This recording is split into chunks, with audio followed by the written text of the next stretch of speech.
I think one of the worst parts for the Spurs is that two of these games is one possession away from a win.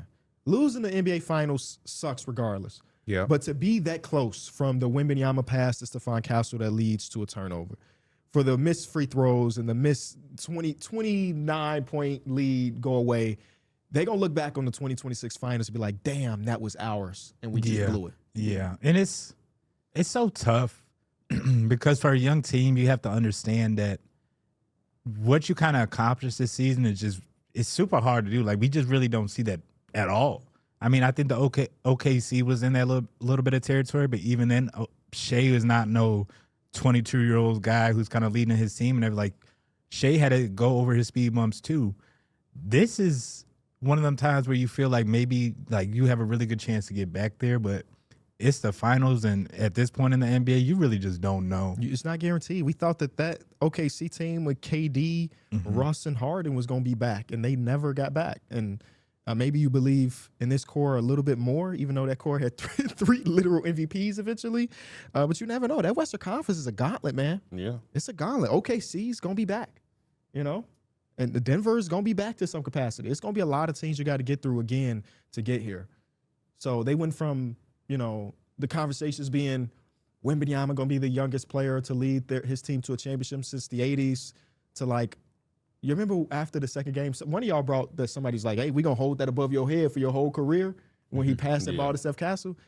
You pack on them 2 free throws. And it's so crazy. know, I think it's such a blunder to me how and I'm not saying y'all really think about that because I there's going to be some fans out there and some people with the viewpoint and they are going to really hold this to him when it can only be this is such a big learning moment for these guys, and you would never want to be in this moment where you're losing the finals. But like I just said, these guys are around 10 years younger than me, and they had a chance to go up against and almost had a chance to beat the New York Knicks.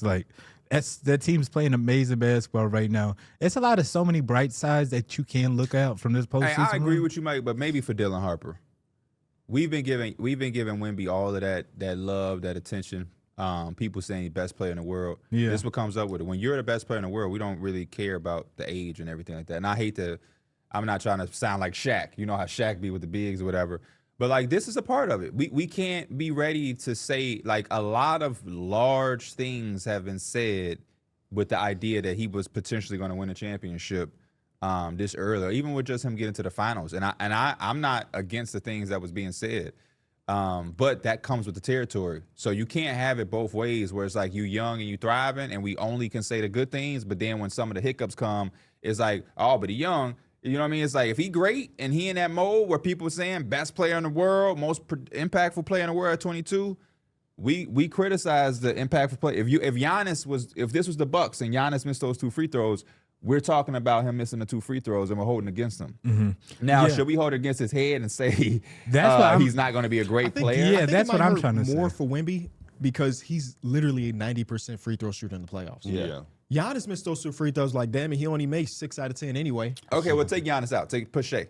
Oh, yeah. I'm just saying, Shea great players, GGs, the great player in that position, because it's more than the free throws now. It's also that pass. Yes. Yeah. That we have to talk about it now as a great player.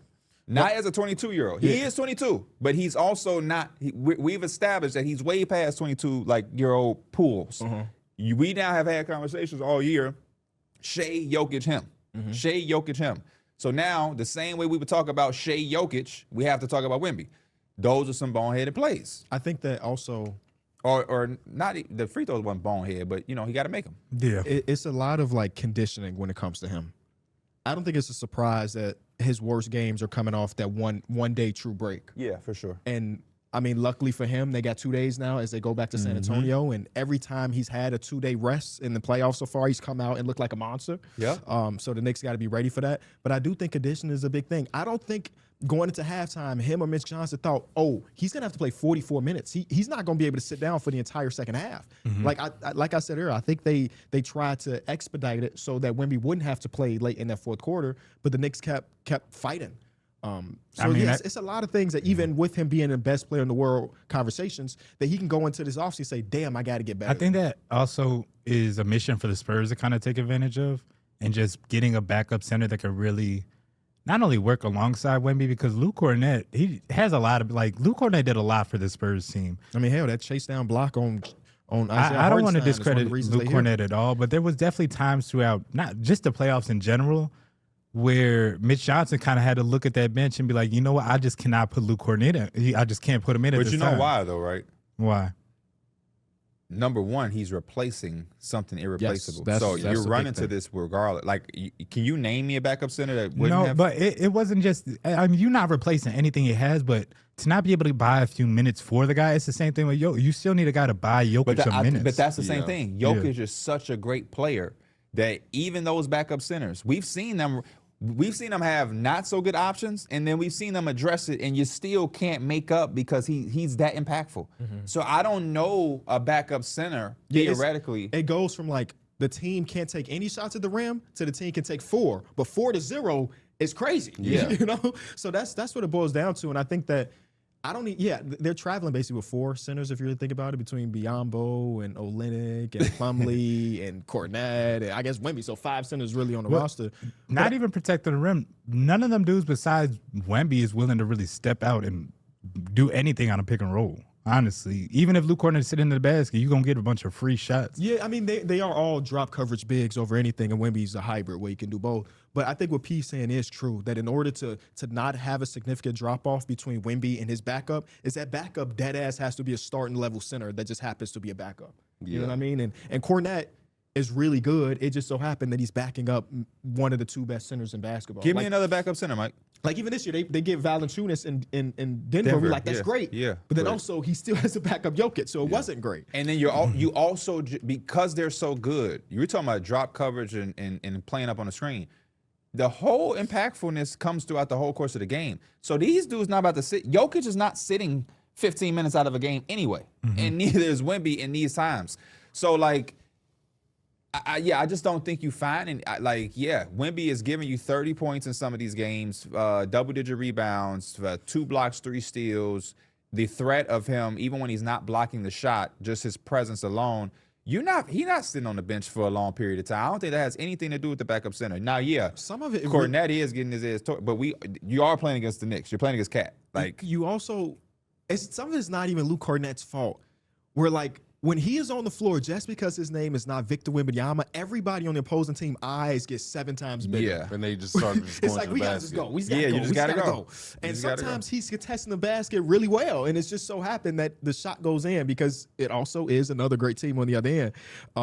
But I do think there are some team building things, right? If we talk about that OKC team that lost to Dallas in the second round, their first true year of being great, they went out, acquire Caruso and acquire Isaiah Hartenstein. I don't know what the parallels for the Spurs of that will be. Keldon Johnson got to step up and give him some. Exactly. So, like, there's some parts of that bench that can be fortified, if you will. So, they're right there. Got here. The whole time we kind of mentioned about how they were in control of a lot of these games.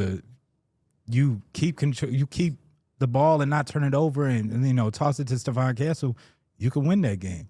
This same one where you're up 29, those are very winnable games. It's really just can you trim the edges for this team? But it's getting back to the finals, which is the hardest thing. I'm sorry, go ahead. No. I was going to ask, what is the percentage we see a legendary comeback in y'all mind? I mean, you definitely can't close the book fully, You can't. totally, in my opinion. I'd do 20%. That was my favorite thing about the Knicks is all of them realized that, it's still another, as emotional of a game as that was, and the high that it puts you in, you still got to win another game. And like you said, you're about to have 2 days break. I think you got 2 days break for the rest of the series between games now. Right, because they're going to keep flying back and forth. 2 of the last 3 games is going to be in San Antonio. And I've said it all season long, and I'm not going to not say it now because I'm a Knicks fan. To me, the Spurs have been a truly incredible team when their back has been put against the wall. Last night showed that. I mean, we're going to talk about them blowing the lead, but for a team that had a job to do, they came out in that first half looking incredible. Yeah, they did the job. It's like, and I know that's why the loss stings, but this team respond. We've seen that in the previous series against the Thunder. They respond. And so the Knicks are going to have to come out and be sharp. You cannot play any games with this team, and you're damn sure don't want to play let's go to 7. It's got to be a full 48 minutes, though. Full 48 minutes, and that's only one game at a time. I think I'll put my percentage at like a 7% chance of a comeback.